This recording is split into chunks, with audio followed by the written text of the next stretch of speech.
Palestinianism, as the ideology of rejecting the Jewish state, has always been at the core of the conflict, and that ideology has to die. We will always say yes to any peace with people who want to live next to us rather than instead of us. What about what Israelis are doing in the West Bank, Stephen? Well, I don't disagree with anything that was said. You obviously, if you're looking for a mutual solution, you can't call Palestinianism and then like an ideology of rejectionism, then label it as you want, and then say, well, this is what Zionism is. I'm sure you're more familiar than I am with how many people so desperately want to relabel Zionism as meaning, ideology committed to ethnic superiority, or committed to ethnic cleansing and genocide, or committed to the expulsion of all Arabs from the Levant, or committed to the infinite expansion of Israel, et cetera, et cetera, et cetera. People will define Zionism however they want in order to hate Israel, hate Jews, whatever, which is obviously not productive. I would just say that calling an ideology like, well, we need to be anti-Palestinian or we need to reject Palestinianism, I just think is not productive. I do agree that you have to reject this idea of people that reject any kind of nation of Israel, or more specifically, a country that is interested in protecting the ethnic Jewish people, as broad as that's become. I agree that that type of ideology needs to be rejected, but saying that we need to have a rejection of Palestinian ideology, I think is a pretty harsh and unproductive term. And I think that people on the Palestinian side are going to hear that as a dog whistle for, oh, you just want to subjugate us or kick us out completely, the same way that people on that side hear, Zionism as, that's just a conquesting, expansionist term for you guys trying to kick all of us out or whatever.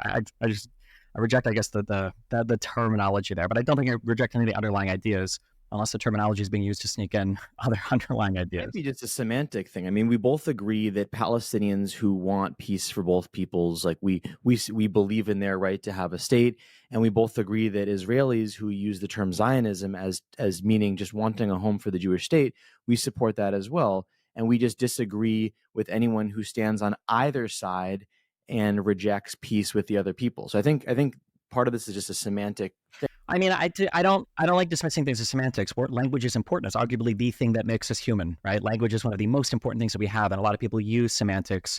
If you're familiar with Jewish dog whistling, right?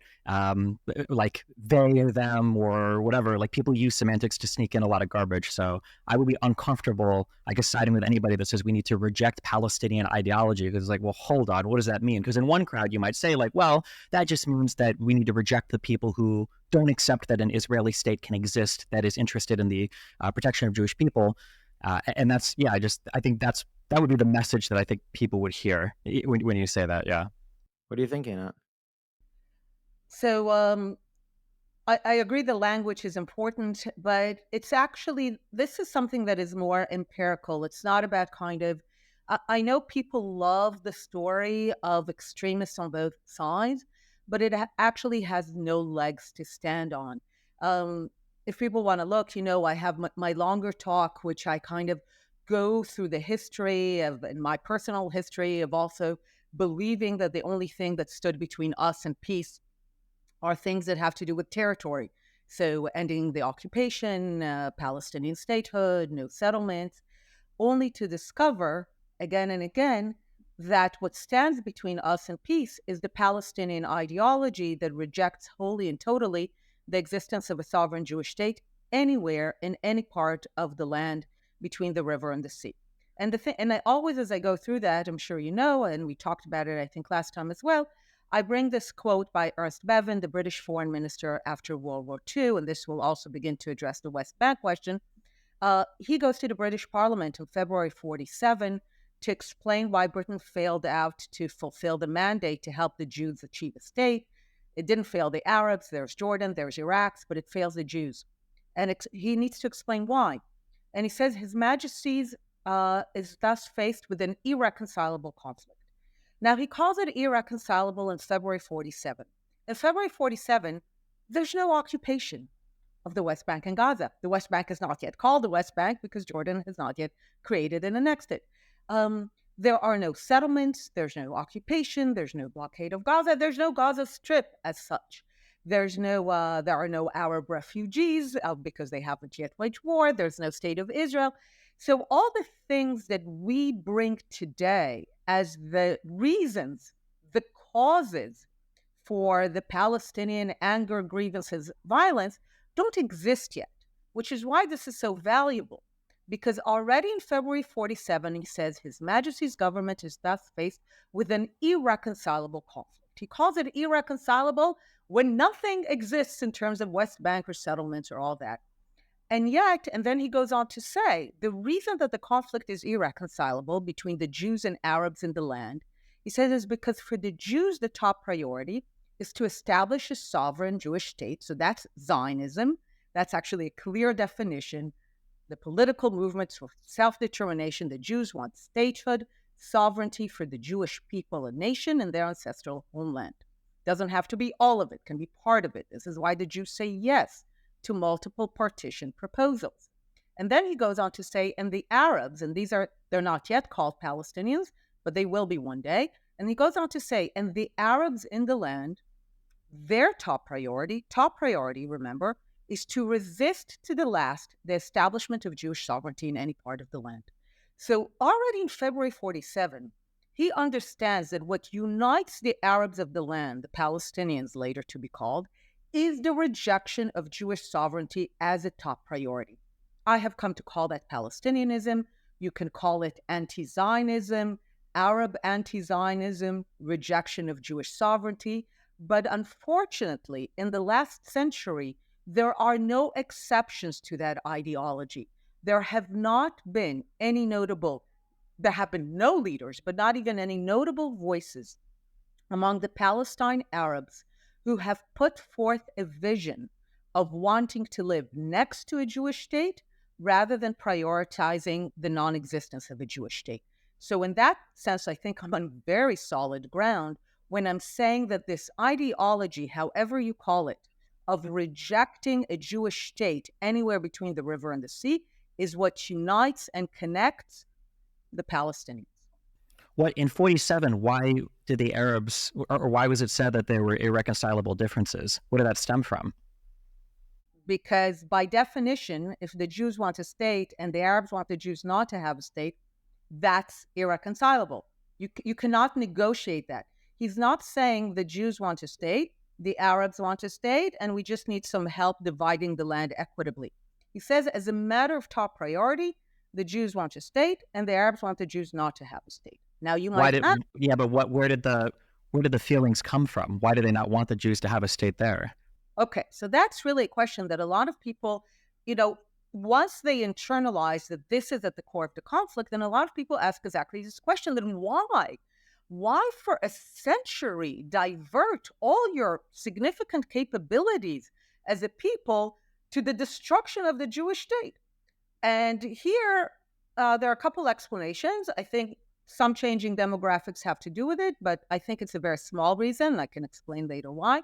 I think the biggest reason has to do with the sociology and theology of the Arab world at that moment. I'm saying at that moment because I still believe in the possibility of change. At that moment, in the late 19th, early 20th century, the Arab world has spent about 1,200, 1,300 years when it has known only one kind of Jew. A Jew who is dispossessed, stateless, essentially in exile. Kingdom is long lost, 6, 7 centuries earlier. Meek, weak. So as the Arabs kind of sweep across the Levant and North Africa and conquer them and make them Arab and Muslim, they give the Jew a certain role in that society. The Jews are not pagans, so they cannot be Islamized by the sword, but they're not Muslims, right? I sometimes joke that from the Muslim perspective, the Jews are the people that got the first book right, but not the sequels. So the Jews are accorded a status called dhimmi, which places them as lower in the hierarchy and status of Arab and Muslim societies. And there are many, many factors that single out the dhimmi status. Yellow, for example, doesn't come from Europe or Nazi Germany. It comes from the Muslim world. But my two favorite examples of the dhimmi status is that the Jews could not ride horses in the Arab world. Horses were a mark of dignity. They were actually also a weapon of war. So Jews could only ride donkeys. And Jews, of course, could not carry arms because the very definition of dhimmi was that the defense of the Jew was the prerogative of the Arab and Muslim ruler. Sometimes more, sometimes less, but the prerogative of the Arab and Muslim ruler. Now, if you look at the early images of Zionism from the early 20th century, the first things that immediately jump at you is that those Jews ride horses and carry arms.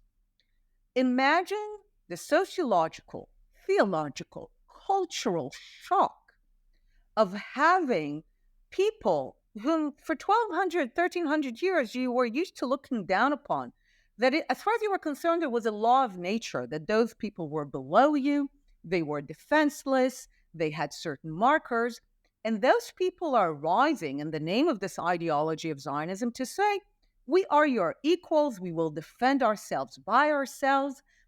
I write a lot about comparing feminism and Zionism as movements of liberation, and the almost instinctive and violent response to Jews challenging their inferior role in society is a violent response that demands that the Jews, so to speak, go back to their proper place as meek, weak, and powerless. Okay, that was a lot. I feel like we're missing a really big part of the puzzle here, though, which is before the Ottoman Empire collapsed in the late 1800s, I think starting around the 1880s, and then going to the very, very early 1900s, you had these kind of failed waves of early migration from Jewish people, a lot from the Eastern Russian Empire, some from Europe that tried to go to the Levant, but ultimately failed for a variety of reasons. Then in the early 1900s, especially after 1917, when the Ottoman Empire collapsed, when Britain gets this mandate for Palestine, and then when the Jewish people, the Zionists of Europe, secure the Balfour Declaration, right, which was a promise from the United Kingdom to establish some kind of home for the Jewish people in, I guess, what we call today Israel/Palestine, in the mandatory Palestine area. You had, out of nowhere, a whole bunch of Jewish people that were now starting to immigrate, backed by Zionist money from other people around the world that came in, that were buying land from Arabs there, and we're slowly starting to build villages, we're slowly starting to build cities, and we're starting to grow in significant number. I think that there was probably a fear, I think a reasonable one, that you had this Ottoman Empire that collapsed. You had a bunch of now kind of like scattered Arabs in all of these different states that had once seen themselves as potentially being part of this kind of like pan-Arab nation, right? Ideas that would later be pursued militarily by people like Nasser, by people like Saddam Hussein. And now, because you have all of these, what they perceived as European Jews that were coming into the Levant, they were, I think, reasonably worried that, like, oh, shoot, we're not going to have a country the same way that people up in Iraq were getting a country, or people over in Syria, or, the monarchy over in Jordan, or the people in Egypt are getting states. Now we're having to split it with all of these European Jews coming in. There were several white papers that the United Kingdom commissioned to figure out, well, what's the progress going on in the mandatory Palestine area, which was the name for the mandate that the UK or Britain had for that territory, where the idea was they were going to rule it for some period of time, then hand it over to whatever state kind of emerged as a stable state from there. And I think that the people living there, the Arab people / Palestinians, that identity was just kind of starting to form in like the 20s and 30s with the Mufti in Jerusalem, kind of, but not really strongly until as a response, especially to the Jewish people that are immigrating in. I think the Arabs reasonably were worried about all the Jews coming in, and that's why in 47, when the Peel Commission happened, right, that paper that you're referring to, where they say, well, now we think partition is impossible, it was because of the growing tensions between the Jewish people and the Arab people there. A lot of the violence, I think prior to 47, instigated by the Arabs, especially prior to 1940, instigated by the Arabs, but a lot of fear that a lot of Jewish people were coming in that had been basically guaranteed the ability to travel in from the Brits. Not to say that any of this justifies violence today, or that this necessarily changes anything you said, but I think it adds a little dimension to why people were afraid. It's not that Arabs or what would become the Palestinians just started off as like, God, we hate Zionists and Jews, and blah, although Muslims kind of did. But it didn't start off that way. It started off, I think, more with kind of like, well, here's all of these people that are coming into this territory, and now we feel like we're going to lose what could be our potential state in the way that the other Arab forming states around us are getting one. Okay, so I'll address it in a few ways. If that were the case, and that would have been the case for everybody, because every single Arab state was not happy with what they got. I once saw this little cute app or video that showed every country in the world, and especially in Europe, but every country in the world at its zenith. So every country, how much territory it had, in its kind of the historical height. And the amazing thing is that every country in the world today has a history where it views itself, or was it, as much, much larger. Even little Luxembourg was once, I don't know, about a third of Europe. So if the claim is that the Arab total rejection of a Jewish state in any borders, right? It's not a fight over the size of the Jewish state. It's about no Jewish sovereignty. And the phrasing is Jewish sovereignty. So it's about the Jews being sovereign. This is why I think it's more about the status of the Jews rather than, more specific things. Then every country in the world would be in eternal war because it believes it should have gotten more. The Iraqis thought they should have gotten more, the Jordanians, the Syrians, the Lebanese, it doesn't matter. So this in itself does not make sense because that cannot be the reason.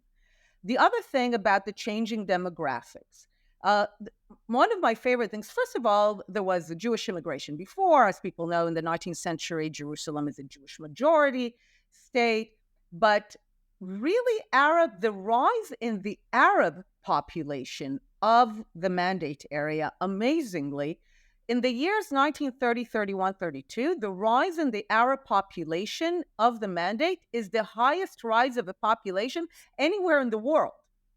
And a lot of people for many years thought that this had to do with immigration, with Arab immigration into the Mandate area, spurred on by what you described, the fact, the prosperity, the investment that came with Zionism and the ideology of creating a Jewish state.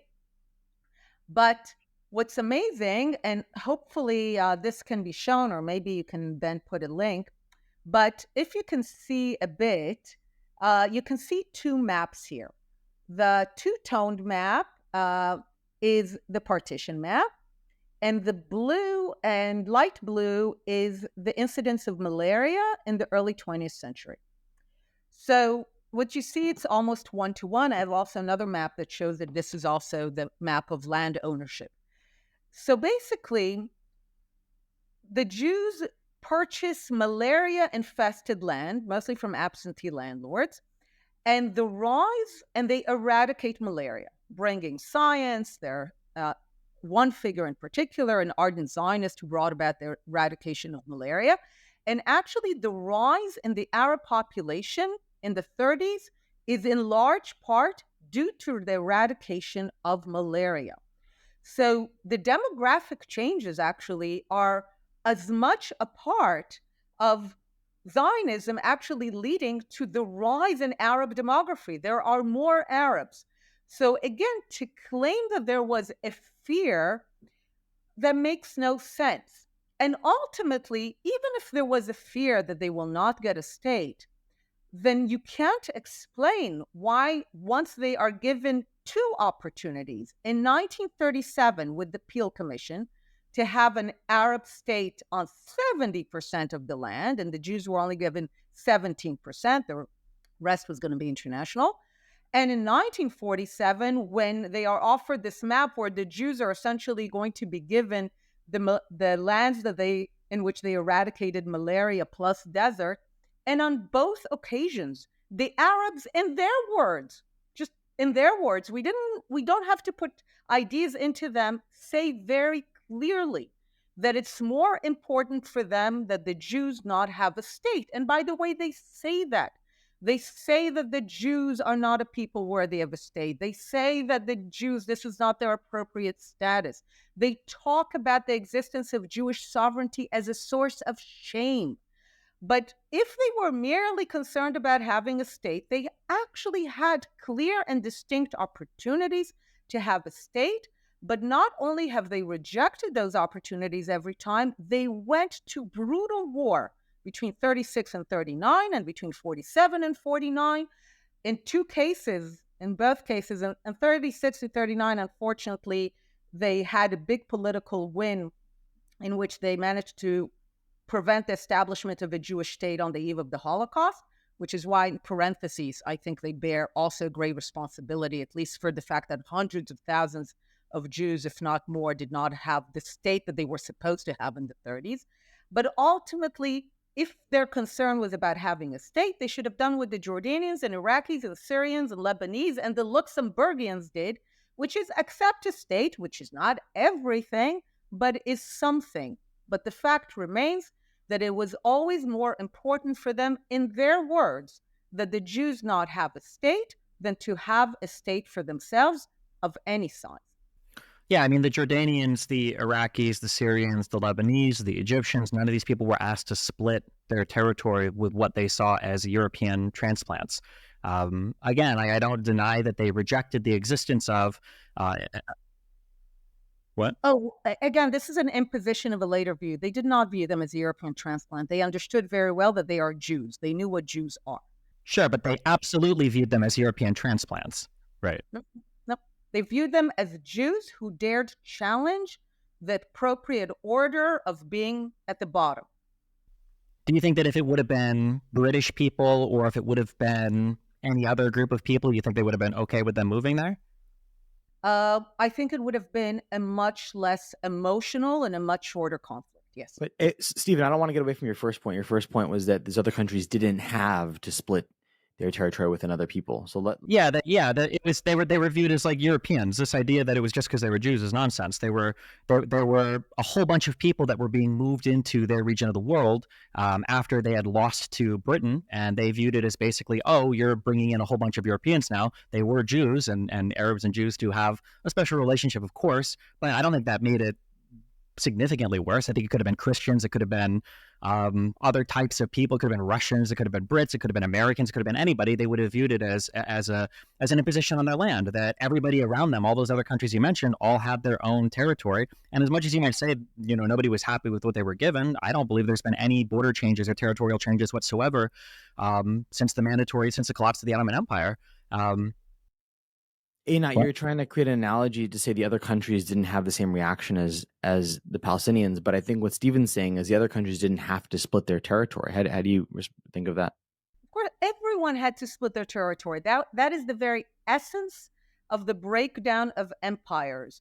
Singling out the Palestine Arabs as somehow uniquely wronged is part of the revision of history. Wait, who else had other people that came in en masse after 1917? Who else had a whole bunch of foreign people coming into their territory to live there? That's not a whole bunch. A lot of the Arabs moved in as well. Throughout the 19th and the 20th century, there are population movements all around. Within the Ottoman Empire, but not from Europe. But again, this is, I believe, your imposition. The view is not that this is some kind of from Europe. The problem is that they are Jews. The problem is that in the Arab and Islamic understanding of what the Jews are supposed to be, the Jews of early Zionism are challenging the role of the Jews. If it had been any other people, I agree, you might have had conflict, as you had in many places, but it wouldn't have been so emotional, so total, so completely rejectionist. And ultimately, people would have achieved some kind of resolution. But here, the desire for policide, the desire to erase Jewish sovereignty in any part of the land, the view that Jewish sovereignty is shameful, that's the language they use, shameful to the Arab sense of who they are. If you ignore the fact that they are Jews, you really, I think, don't go to the core of what drives this conflict. Okay. I mean, I've talked about this in the past with Jake and maybe with you, but I think that the revisionist history on both sides is part of the centerpiece of like the intractability of this conflict, that both sides are so invested in making the other side just seem purely evil or either anti-Arab or anti-Semitic to the core, when I think that a fair reading of history gives you a much more clear picture of what's happening, that you have a defeated people, the Arabs, the Turks, right? You've got the collapse of the Ottoman Empire, then you have mandates given to Britain, France to run territories, and then in one area you have tens of thousands and then hundreds of thousands of Europeans that come in and you feel like, oh, wow, we are getting completely and totally shafted? Was there a little bit more hatred because they were Jewish, because Jewish people historically had, a certain view around the world, really, not even just in the Arab societies, but around the world, Jews were viewed as weak, as leeches on society, as bad people or whatever, right? So I'm sure that hurt a little bit more, right? And Arabs saw themselves as proud, as warriors, and now they were being, they felt like they were being subjugated by these weak Jews, people that lived as dhimmi status in their societies. I don't disagree that might have fed into it a little bit, but that's like 5% of it. Like 95%, the idea that if it was just a huge group of like white Orthodox, Russians or a bunch of people from, Italy that had come in and they could have set up shop there, and the Palestinian people or the Arabs or whatever in the Levant would have been like, oh, okay, well, you guys can make a state here. That's cool. It would have been more or less the same conflict as it is today, I think. So not only do I disagree, I would put 5-10% on the demographics and 90% on the fact that they were Jews. But let's go to Turkey. Indeed, as part of the collapse of empires all around the world and their replacement by nation states when they're lucky, just odd states when they're unlucky. Look, as I'm sure you know, as part of the carving up of the Ottoman Empire, there was supposed to be a Turkish state, a Kurdish state, and an Armenian state. And the Turks essentially rip up this idea. They do what they do to the Kurds. They do what they do to the Armenians. Turkey emerges as twice the size of what it was supposed to be. Kurdistan never emerges. Armenia ultimately emerges in another territory, which is not historical Armenia. This is what the Arabs tried to do to the Jews. They just were not as successful as the Turks. And you don't see that same kind of like global issue. If you take out the role that the Jew plays, both in the Western and Eastern Christian theology and in the Islamic understanding of the hierarchy of their society, and just try to place it as some kind of European, then nothing gets understood. I would also add something else. I hope the Arabs are not people of slow understanding. So even if you were right, and initially they thought these are Europeans, even though, again, they knew very well, read the text in real time, they knew very well those were Jews. But even if they thought that those were some odd Europeans, you would think that given their experience in the last century, let's say they assume that we're like the British and the French, and they still sometimes make those comparisons and therefore just push them out through violence and they will ultimately go away, you would think that by now they would be clued in to the fact that the problem is that these are not Europeans, that these are Jews who have a historical and deep cultural and continuous connection to the land, something, by the way, which Arabs and Muslims knew until a campaign of erasure started for the last century. So you would think that by now they would figure it out. So, and yet... Why would that make them comfortable splitting their land, though, with any people? Because at one point, again, why are they special? Everybody split their land. Yeah, but everybody fought over splitting their land. I agree. I understand they're not special. Yeah, everybody splits it, but everybody fights over it too.